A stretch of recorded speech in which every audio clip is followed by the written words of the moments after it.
Geceler mi uzun, yoksa yokluğun mu büyüdü içimde?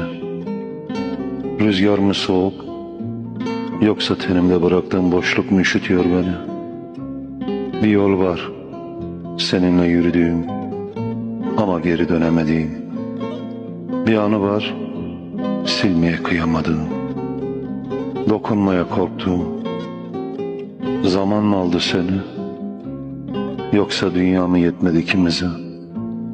Hangi kelime yetişir, hangi dua geri getirir seni? Bir gökyüzü var, gözlerin gibi derin, ama sen yoksun. Bir sessizlik var içinde, adını her nefeste arayan.